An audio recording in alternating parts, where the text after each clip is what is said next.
Shalom, salam damai sejahtera Bapak-bapak, Ibu-ibu, dan saudara-saudara sekalian. Kita bertemu lagi di dalam acara Embun Surgawi. Sebelumnya mari kita minta pimpinan Roh Kudus. Kita berdoa. Tuhan Yesus, terima kasih Tuhan atas kesempatan kami, anugerah-Mu untuk rekaman hari ini dan juga untuk menyampaikan firman Tuhan. Biarlah Tuhan memberkati dan siapkan juga Bapak-bapak, Ibu-ibu, saudara sekalian yang sempat diberi anugerah untuk mendengarkan firman ini.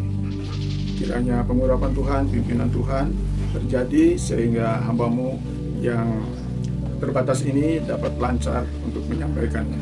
Terpujilah nama-Mu. Dalam nama Yesus kami berdoa. Amin.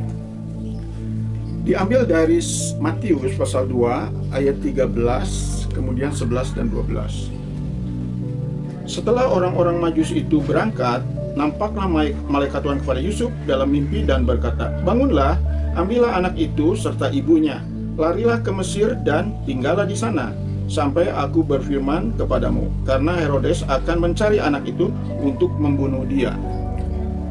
Ketika mereka melihat bintang itu, sangat bersukacitalah mereka. Maka masuklah mereka ke dalam rumah itu dan melihat anak itu bersama Maria, ibunya. Lalu sujud menyembah dia. Mereka pun membuka tempat harta bendanya dan mempersembahkan persembahan kepadanya, yaitu emas, kemenyan, dan mur. Dan karena diperingatkan dalam mimpi supaya jangan kembali kepada Herodes, maka pulanglah mereka ke negerinya melalui jalan lain.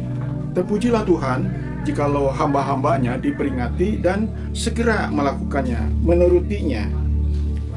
Jadi saya ingat juga pada waktu Daud dalam Mazmur 119 ayat 60 dikatakan dengan segera ia melakukan firman Tuhan. Juga Yosua dan Kaleb dalam Yosua 1 ayat 7-9, mereka beruntung dan berhasil karena melakukan apa yang diperingatkan oleh Tuhan. Itulah keuntungannya kalau kita mendengarkan firman Tuhan, peringatan-peringatan.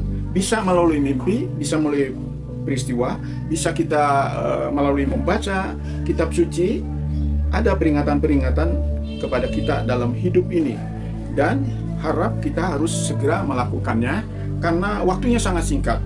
Dalam Amsal 27 ayat 1 dikatakan, janganlah kita menyombongkan hari esok, karena besok kita tidak tahu apa yang kita perbuat. Jadi mari kita akan belajar bersama-sama yang diperingati itu siapa dan apakah mereka gagal atau mereka berhasil. Kita mulai dari yang gagal ya, supaya kita diberi rambu-rambu sehingga kita tidak seperti mereka yang gagal. Yang pertama kita lihat bahwa istri Lot sudah diperingati untuk keluar dari Sodom Gomora, dan puji Tuhan ia sudah menurut. Tetapi sayang, peringatan itu menjadi tidak lengkap karena dilarang menoleh dan ia menoleh ke belakang sehingga kena hukuman. Yang kedua, Musa pun diperingati. Jadi pada waktu membutuhkan air diperingatkan supaya itu hanya disentuh. Tapi sayang sekali Musa memukulnya sehingga ia juga tidak sampai ke tanah perjanjian. Lalu kemudian Yudas Iskariot juga diperingati, tapi sayang ia hanya memikirkan harta dunia dan akhirnya ia juga mencari jalan sendiri dengan cara bunuh diri.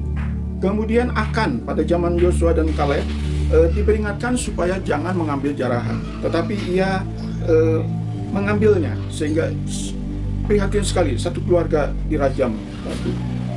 Dan satu lagi yang gagal yaitu ada nabi yang memang tidak disebutkan namanya, saya sebutkan Nabi X.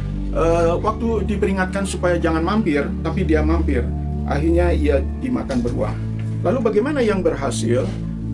Bersyukur yang berhasil yaitu seperti orang-orang Majus ini diperingatkan supaya jangan kembali ke Herodes. Alangkah bahayanya kalau ia kembali ke Herodes. Tapi puji Tuhan ia menurut. Kemudian juga Yusuf dan Maria yang diperintahkan untuk ke Mesir, dan itu dilakukan. Kemudian Ruth juga diperingatkan oleh Naomi dan akhirnya ia berhasil juga menjadi istri orang kaya. Kemudian ada contoh lain yaitu seperti Kaleb dan Yosua dan Kaleb. Akhirnya ia bisa memenangkan 31 kerajaan. Bagaimana dengan Yusuf?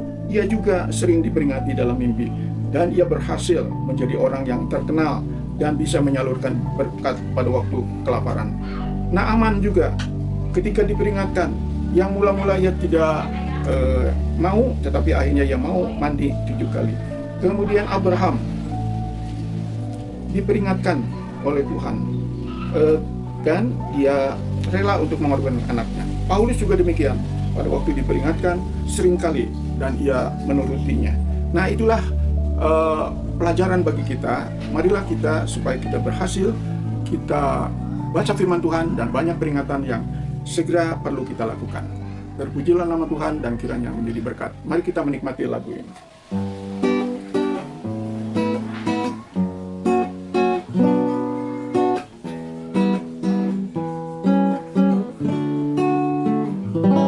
Firman Tuhan peringatan untuk sekalian. Jangan lalai, jangan lupa, mari lakukan. Menghindari, menjauhi aneka yang membahayakan. Demikianlah dengan iman kita lakukan, buat rasa aman. Tapi bila dengan iman raih kemenangan, penuh berkat Tuhan.